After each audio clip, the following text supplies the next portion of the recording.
Welcome back, viewers. You're watching WION World is One. This is World DNA, the show that gets you ahead of the rest. I'm Shivan Channa. And I'm Raisha Sehgal. On World DNA today, the United Nations peacekeepers are sounding the alarm as they have said that the Israeli forces struck their 3 units in southern Lebanon. 2 peacekeepers were injured in the attack. The question right now being is that what kind of repercussions will this have on the war in West Asia, and will the latest attack lead to more pressure on Israel as Israel continues its ground incursion into Lebanon? We will be answering that on the show today. Also on World DNA, Prime Minister Narendra Modi has announced a 10-point plan to strengthen India-ASEAN ties, which includes celebrating the decade of India's Act East policy through several people-centric activities. We are going to be bringing you the latest on that front as well. This and a lot more lined up for you right here on World DNA. Let's start with that.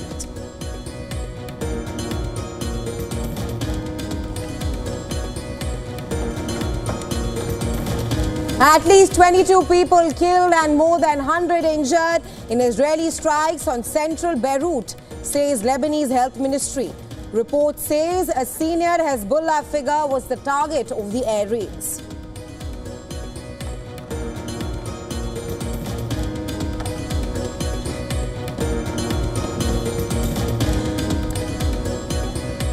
White House says it is deeply concerned by reports that Israeli forces fired on UN peacekeeper headquarters in South Lebanon. Italy's defense minister says firing could constitute war crimes.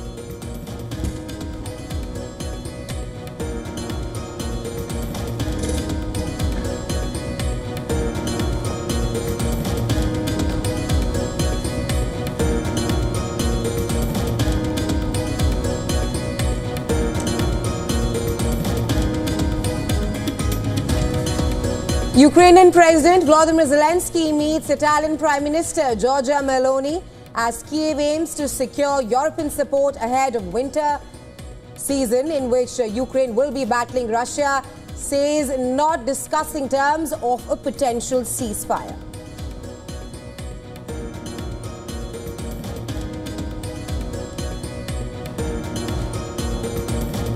At least 10 people killed as Hurricane Milton cuts a destructive path across Florida, leaving millions without power in the southern U.S. state.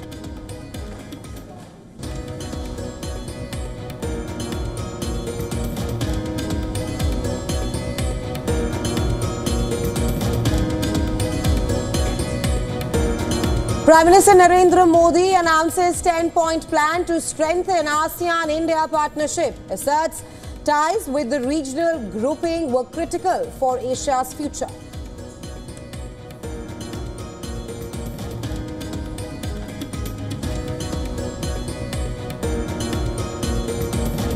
Fitch reveals Hurricane Milton has caused insured losses between $30 to $50 billion in Florida. This brings the state's total insurance losses for 2024 to over $100 billion, marking the 5th consecutive year of such high losses.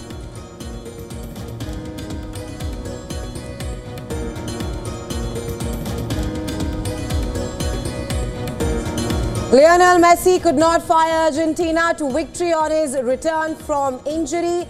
The world champions are held to a 1-1 draw by Venezuela in the South American World Cup qualifiers.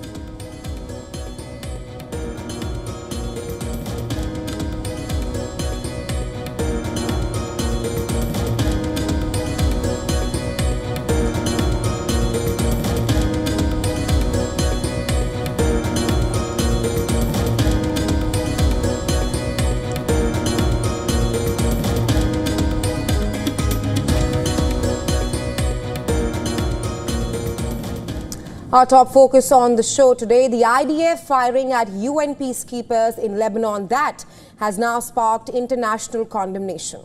While Italy and France have denounced the attack, the White House said it is deeply concerned by these reports.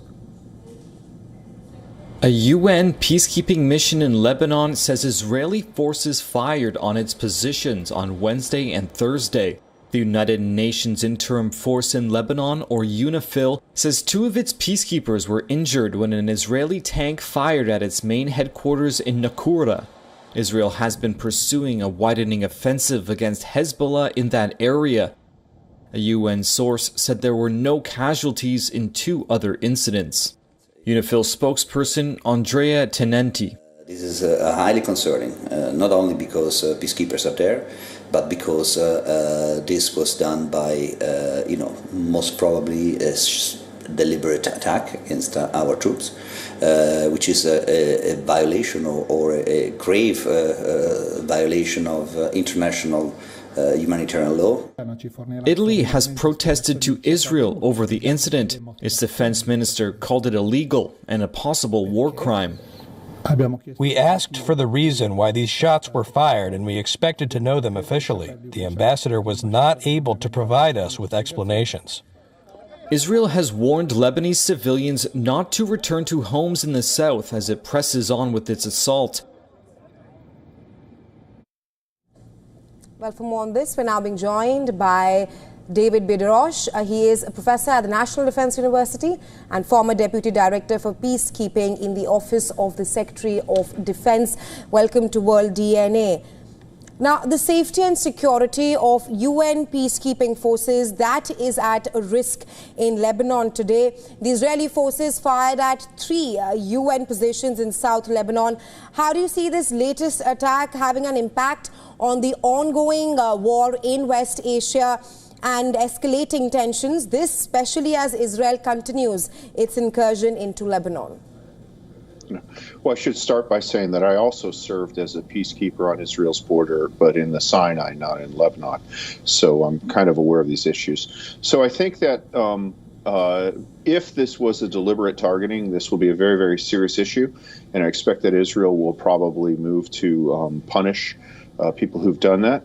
I suspect, however, that what Israel will say is that they were firing at somebody else and the round went long or short.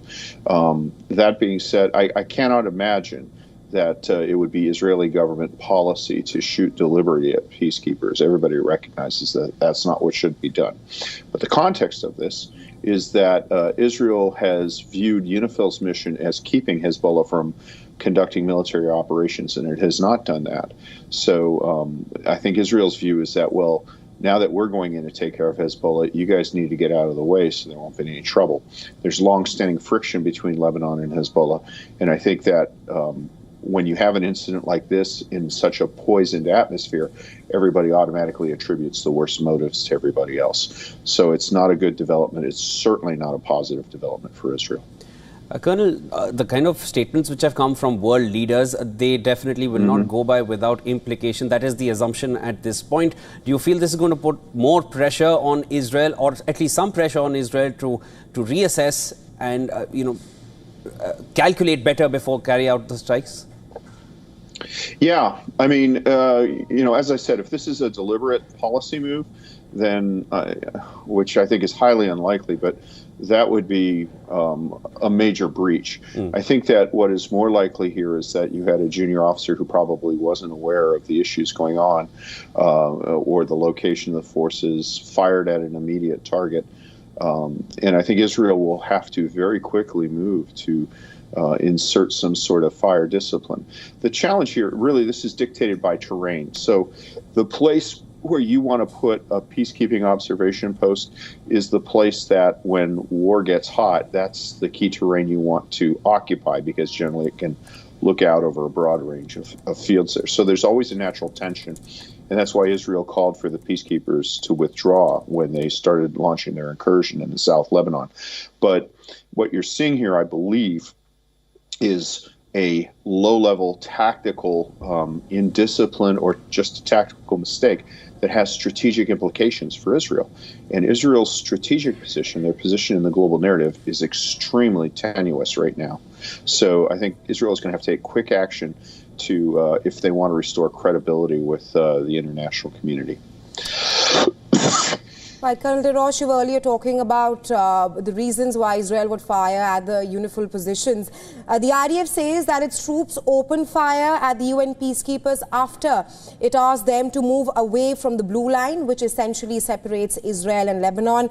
I want to seek your perspective on the fact that, do you think that the attack by the IDF was done in a bid to pressure the UNIFIL countries to withdraw their troops from southern Lebanon? I would be very, very surprised if the Israelis go and say, yes, we deliberately made the position to shoot at UNIFIL. I don't think that's the case. I think that what they will come back with is saying, look, Hezbollah forces, and this has happened in the past, and they certainly accuse it of happening all the time, that Hezbollah forces were seeking refuge around UNIFIL so that we could not fire at them, and that a junior soldier basically fired at something legitimate and hit the UN. I would be very, very surprised if the Israeli government has adopted or admits to having adopted a policy of deliberately firing at the UN forces. Colonel, if you just look at the events from last year, the strikes which were carried out in Gaza as well, a UN school which was sheltering displaced people in central Gaza was bombed. UNRWA staff has also been killed at some point. Then the World Central Kitchen convoy, which was also attacked last year. And then if you look at the current situation with the UNIFIL peacekeepers, together it really diminishes Israel's case of saying that it happened by mistake or we gave them enough warning and they did not move. I think at this point, would they not need a better explanation for this or ensure that they are taking better care? Well, there's a substantive difference. So the World Kitchen, the World Food Convoy, I believe Israel admitted was just a mistake. And unfortunately, the ability to do this. With the various facilities and hospitals in Gaza, Israel's argument there is, yes, we deliberately targeted them, but that's because Hezbollah put military capacity in there. And when a combatant does that, then the protected facility, be it a school or a hospital, it loses its protected status as a result of the person who puts the military capability there. People are still arguing whether that actually happened, but that's the Israeli argument here. There's not an argument that has a tactical justification for deliberately firing at a UN peacekeeping facility. And, like when I was in the Sinai, we had the Egyptian army, we had the Israeli army not too far away. They weren't around us. But I only had 30 guys. Or I had 10 guys on my outpost. We weren't capable of dealing with tanks. So, I would be very, very surprised if the Israelis tried to say we deliberately fired at this the way that they have admitted they deliberately fired at, various schools and hospitals that they claimed were hosting Hezbollah or Hamas military capacities. I'd be very surprised. Right. I've been wrong before, but I'd be surprised. I appreciate your points and your honesty as well. Thank you so much for joining us, sir. That was David B. DeRoche joining us on World DNA. Always a pleasure speaking with you. Thank you. The Lebanese Health Ministry said that Israeli strikes on central Beirut on Thursday night killed 22 people and wounded at least 117.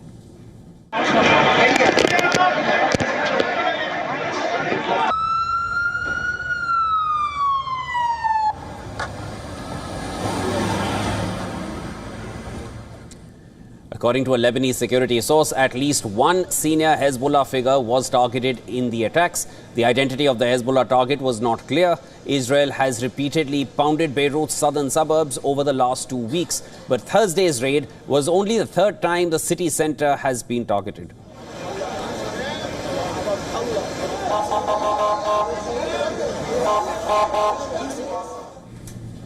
After the attack, footage showed plumes of smoke rising above Beirut, while sirens also could be heard in the background.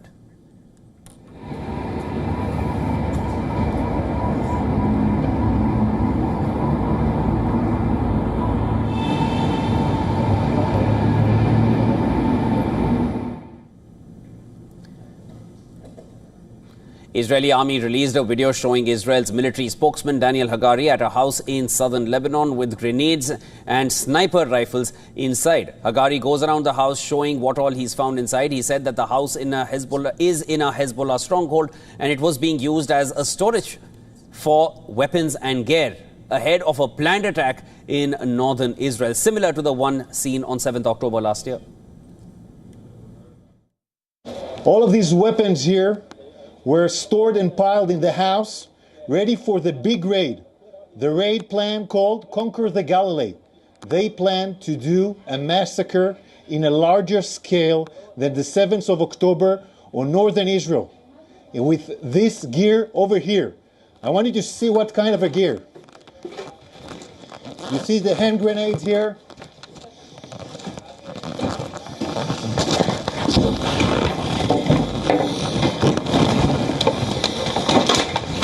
Sniper rifles, extremely high sniper rifles, shooting on our forces, shooting on our civilians from far away. Look at those sniper rifles here. In Gaza, the Palestinian Red Cross said an Israeli airstrike on Rafida school killed at least 28 people on Thursday. While the Israeli military reported that it struck a Hamas command center in the area, the Israeli army said in a statement that the strike targeted a Hamas command center embedded inside a compound that previously served as a school. In northern Gaza, the Israeli military said its 3 soldiers were killed on Thursday. The IDF is currently engaged in fierce battles in the area surrounding the city of Jabalia, where it said Hamas was regrouping despite a year of strikes and fighting. So far, 353 Israeli soldiers have been killed in Gaza since the IDF launched a ground offensive on the 27th of October last year. Meanwhile, Yemen's Houthi said it targeted 2 vessels in the Red Sea and the Indian Ocean on Thursday. The Houthi military spokesperson in a televised statement said a ship identified as the Olympic Spirit was targeted in the Red Sea, while St. John vessel in the Indian Ocean.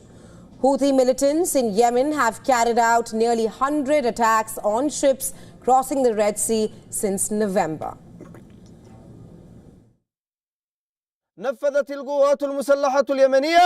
The Yemeni armed forces carried out 2 military operations. The first targeted the American oil tanker Olympic Spirit. The ship was targeted in the Red Sea with 11 ballistic missiles and 2 drones. It was directly and severely hit by the grace of Allah. This operation was carried out jointly between the missile force, the drone air force and the naval forces. Ukrainian President Volodymyr Zelenskyy has discussed his proposed victory plan with the leaders of Britain, France and Italy, as well as with the incoming head of NATO. This as he seeks to garner military support to shift the balance in the war against Russia as the winter season looms. Well, in Rome, the Ukrainian president had a working dinner with Giorgia Meloni, after which the Italian Prime Minister assured that Ukraine is not alone. Meloni also announced that Rome would host the next recovery conference to help Ukraine's reconstruction in July 2025. The aim of our support, as I've said again today to President Zelenskyy, is to put Ukraine in the best condition possible to set up a negotiating table for peace. A negotiating table, as we have said many times, that does not mean surrendering, as too many have suggested in a cowardly fashion. Before travelling to Rome, Zelenskyy held talks with France President Emmanuel Macron in Paris. After the talks, Zelenskyy said that a ceasefire with Russia was not under discussion with the European allies. Ukraine has rejected any peace plan that involves ceding land to Russia, arguing that Moscow must first withdraw all troops from Ukrainian territory.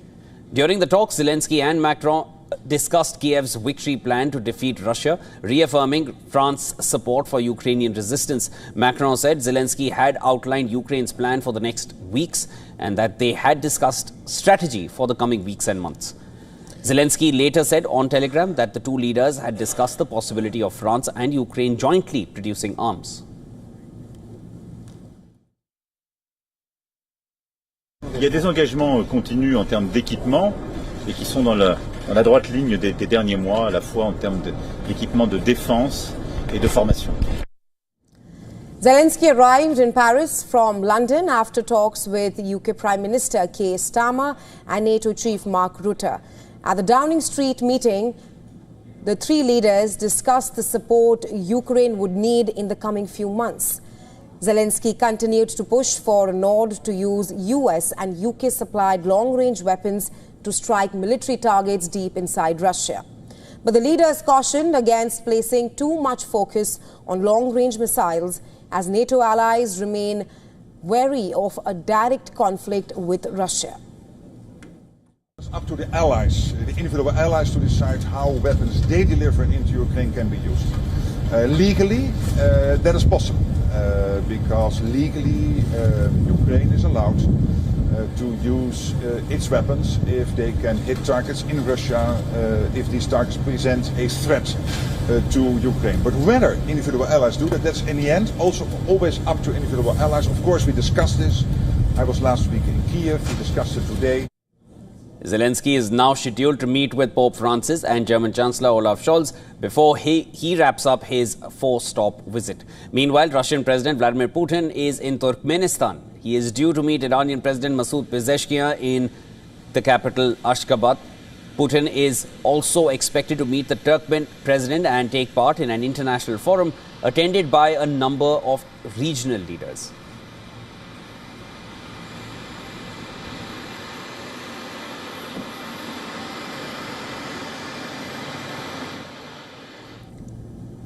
As icy grip of the winter tightens on Eastern Europe, Ukraine finds itself in an increasingly perilous position.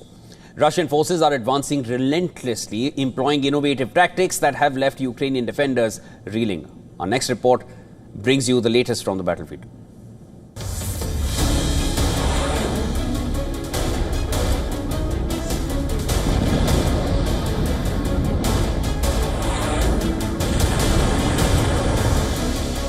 For Ukraine, the situation on the ground is dire.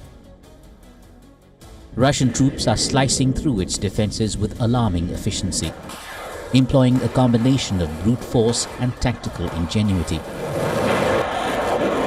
The destruction of a US-made Patriot air defense system serves as a chilling testament to Moscow's evolving military strategy. In a calculated move, Russian forces bombarded Dnipro with a barrage of missiles, baiting the Patriots into action. Once engaged, Russia unleashed its formidable Iskander ballistic missile, devastating the defensive installation. This one incident underscores the growing sophistication of Russian tactics. The Iskander, with its semi-ballistic trajectory and hypersonic speeds, presents a formidable challenge to even the most advanced air defense systems. Its deployment signals a dangerous escalation in Russia's offensive capabilities, one that Ukraine is struggling to counter. As Russian forces march eastwards, the Ukrainian population faces a winter of unimaginable hardship. The constant threat of missile strikes looms large, with critical infrastructure remaining vulnerable despite Western-supplied air defense systems. In this grim backdrop, President Zelenskyy races across Europe, pleading with allies for increased military aid.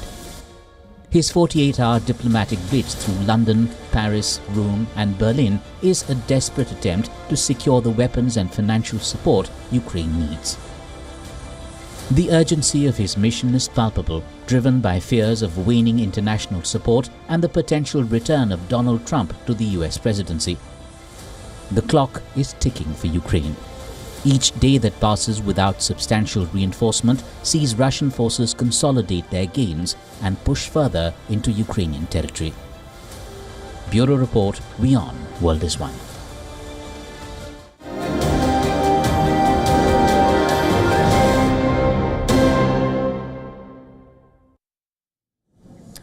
With less than 4 weeks to go for the US presidential elections, let's now have a look at some of the major developments in the race to the White House. Former President Barack Obama took to the stump in Pennsylvania to campaign for Democratic presidential hopeful Kamala Harris. America's first black president made his first appearance for Harris in the Steel City of Pittsburgh. Obama's team says he will focus on swing states, especially those with key Senate races. Kamala is as prepared for the job as any nominee for president has ever been. That's his comment.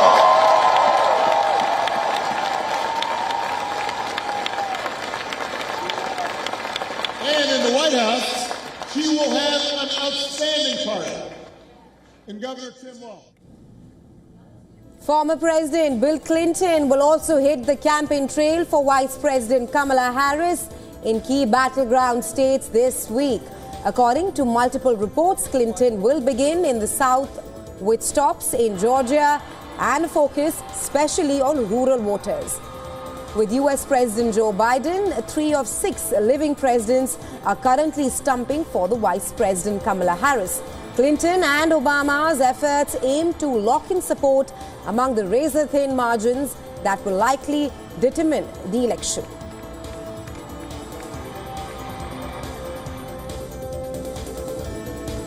Republican presidential nominee Donald Trump hit campaign trail in Detroit. The former US president continued to attack the federal government over its response to the hurricanes that have hit the country, Helene and Milton. Trump has sought to portray the Biden-Harris administration's response to recent storms as ineffective, including claiming without evidence that aid and Federal Emergency Management Agency funding had been diverted to migrants. This prompted a furious response from President Biden, who called Trump reckless and irresponsible and urged him to get a life.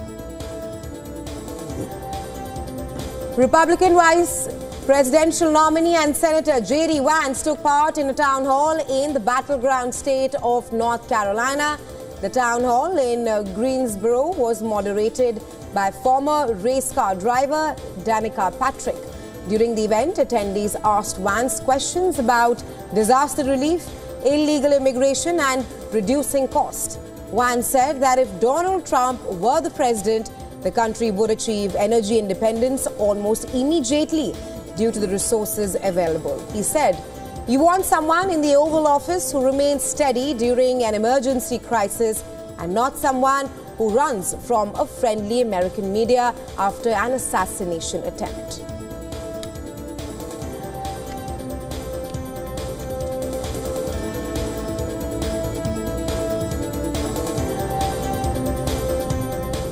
And well, it's now time for a quick short break, but don't go anywhere. On the other side of World DNA, we'll get you a story from India, where Prime Minister Narendra Modi has announced a 10-point plan to strengthen the comprehensive India-ASEAN partnership. The Indian leader has put forth the plan at the 21st India-ASEAN Summit, which is being held in Laos. All that and a lot more lined up. Come right back.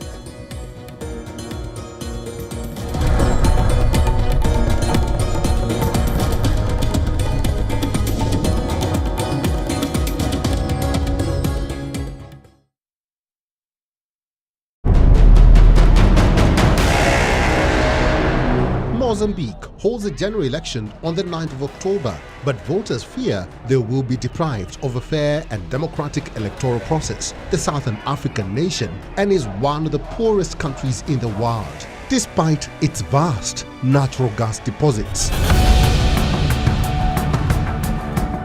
Kenya's Deputy President Rigathi Gachagua apologizes to his boss, President William Ruto, and citizens after lawmakers launched an impeachment proceeding. If you insubordinate the state, you are not worth being a state officer.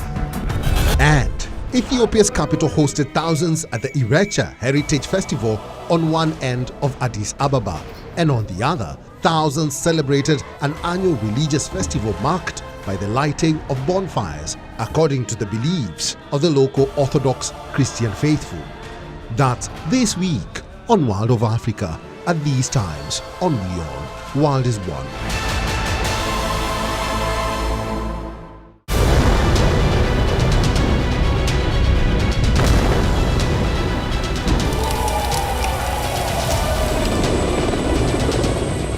This week on the West Asia Post. 1 year on, the war in Gaza rages.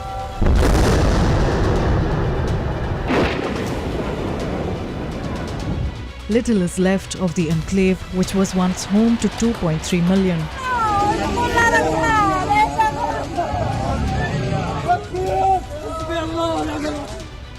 Israeli attacks turn entire neighborhoods to rubble.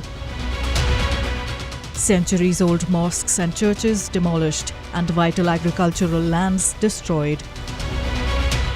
Children killed and orphaned as civilians pay the heaviest price.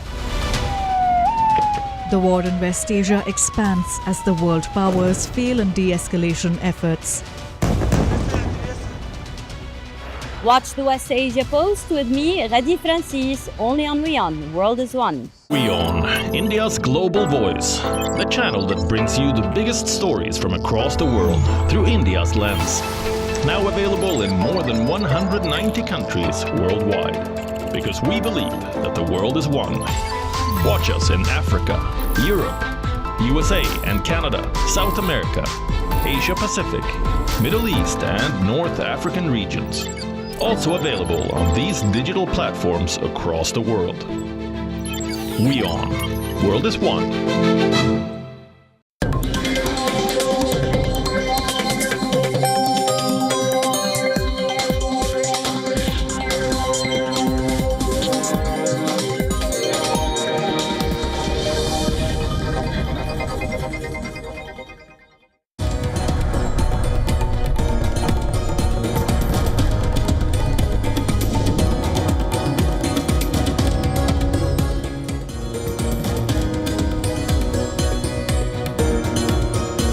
Welcome back, viewers. You're watching World DNA with Rahesha and I'm Shivan. Lots to discuss on this side of the show as well. Let's get you started with the headlines.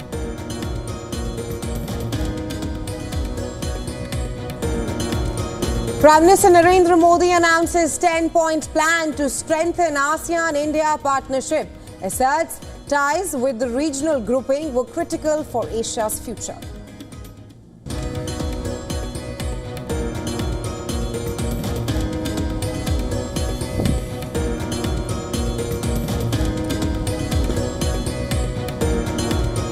Japanese Prime Minister Shigeru Ishiba calls for full explanation of an airspace intrusion by Chinese military in his first face-to-face meeting with Premier Li Qiang.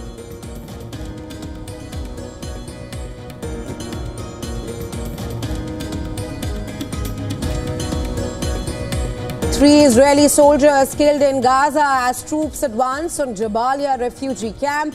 Civilians flee heavy bombings, leaving many trapped in the line of fire.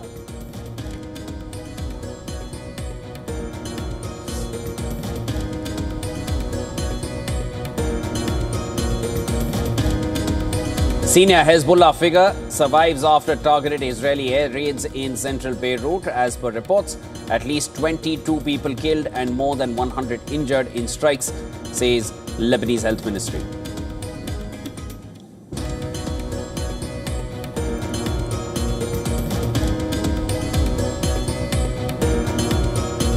Ukrainian President Volodymyr Zelenskyy meets Italian Prime Minister Giorgia Meloni as Kiev aims to secure more European aid, says not discussing terms of a potential ceasefire.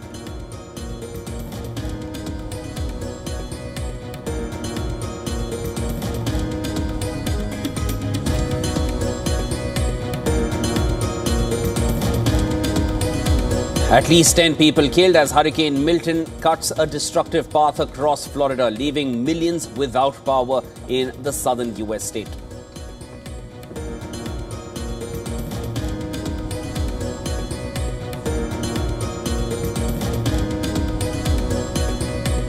Fitch reveals Hurricane Milton has caused insured losses between $30 and $50 billion in Florida.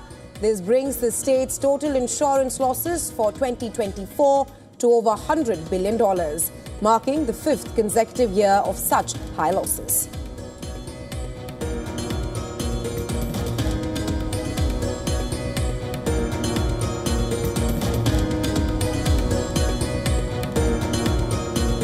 Lionel Messi could not take Argentina to victory on his return from injury. The world champions are held to a 1-1 draw by Venezuela in the South American World Cup qualifiers.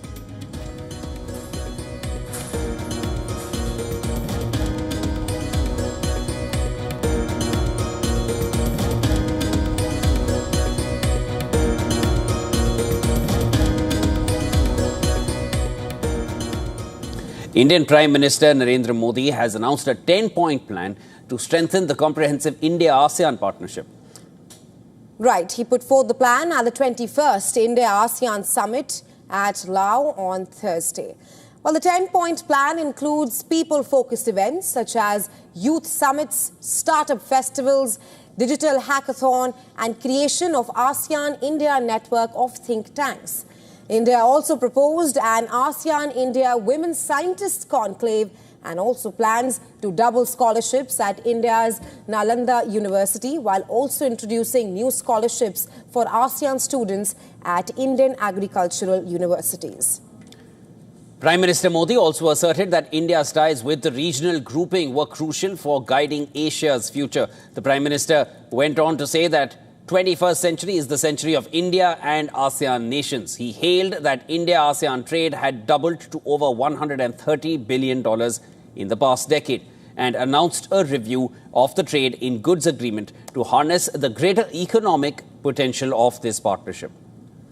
The talks at the 21st ASEAN Summit, they were majorly focused on bilateral cooperation and economic partnerships, with 10 ASEAN members and 10 partner nations flocking to the country. Meanwhile, U.S. Secretary of State Antony Blinken and Malaysian Prime Minister Anwar Ibrahim, they both held bilateral talks on the sidelines of the ASEAN Summit. Prime Minister, it's so good to see you, and thank you so much for taking the time to meet.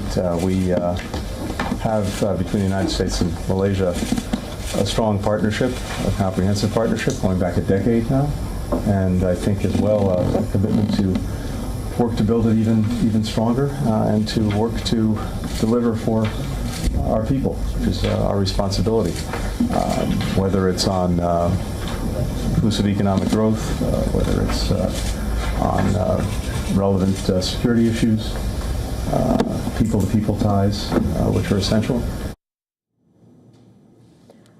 While talking to Blinken, the Malaysian Prime Minister was overheard making a comment on the matching navy blue silk blazers that the leaders were wearing, citing its keen resemblance with Chinese Mao's suit, to which Blinken jokingly replied, "They must know the same tailor."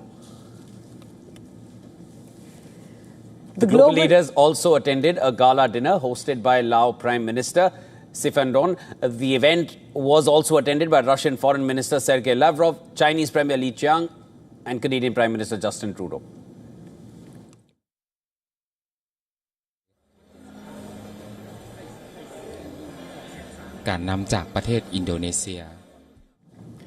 Florida is battling destruction from Hurricane Milton, which has killed at least 10 people so far and left millions without power.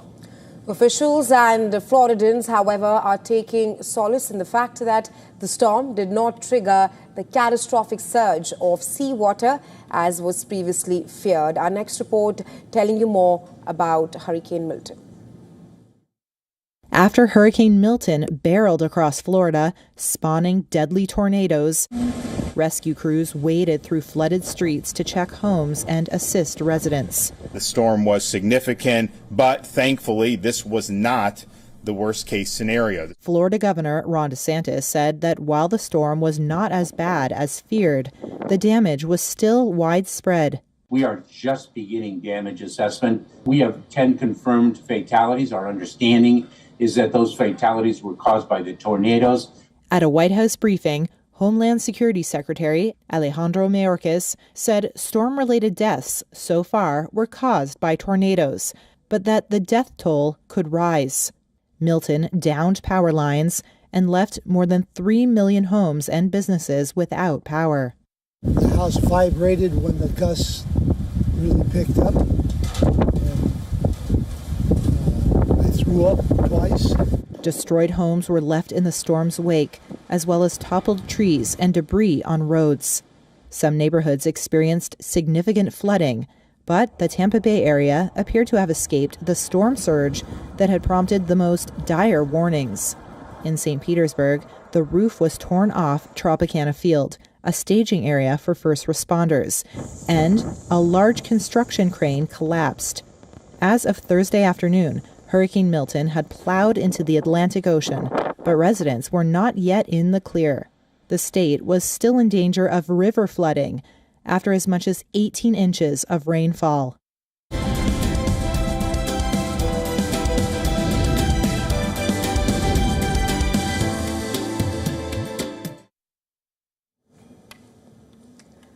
Well, Hurricane Milton has caused major destruction in Florida. Insured losses are now estimated between $30 and $50 billion. Fitch Ratings, in a report published on Thursday, notes that this adds to the mounting strain on the state's insurance market, which has already surpassed $100 billion in total losses for 2024. This marks the fifth consecutive year that Florida insurers have faced losses exceeding $100 billion, largely due to the impact of hurricanes like Milton and Helene. Fitch's report highlights that Hurricane Milton is now the largest insured loss event in Florida since Hurricane Ian in 2022, although initial forecasts predicted as much as $100 billion in losses from Milton alone. The state managed to avoid the worst-case scenario. However, Fitch analysts warn that the final tally could increase by up to 20%, depending on the demand for materials needed to rebuild damaged properties. While well-capitalized global insurers are expected to absorb the losses from Milton, Fitch warns that Florida's domestic insurers are in a precarious position at the moment. The smaller state-specific insurers will rely heavily on their reinsurance programs, but they could face further challenges if another storm hits during this hurricane season. Florida's homeowners insurance market is already under severe pressure, with the destruction from Milton only worsening this very outlook.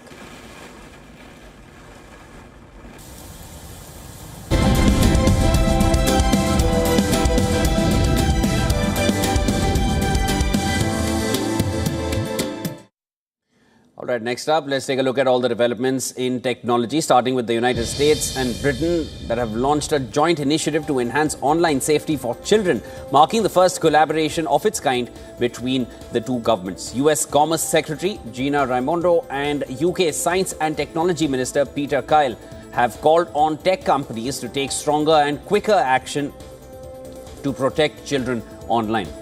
Well, social media platforms like Instagram and Snapchat are already facing growing criticism for their impact on young users. Last year, US Surgeon Vivek Murthy warned that social media that could lead to body image problems, disordered eating, poor sleep and also low self-esteem, especially among teenage girls.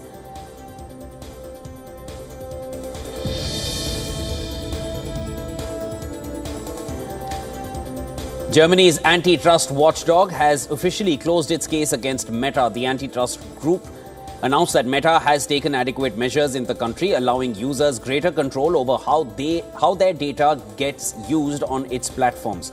It added that the tech giant has also withdrawn a pending appeal before a German court against the body. In 2019, the German antitrust body had ordered Meta to stop merging user data collected through its subsidiaries and other websites unless users gave their consent. Few of these measures include the introduction of an accounts center that allows users to keep data from Meta's different social networks, such as Facebook and Instagram, separate, and implementing cookie settings to separate Facebook data from other data. Also, going forward, Meta will only be storing data temporarily, that too for a set period specified in advance.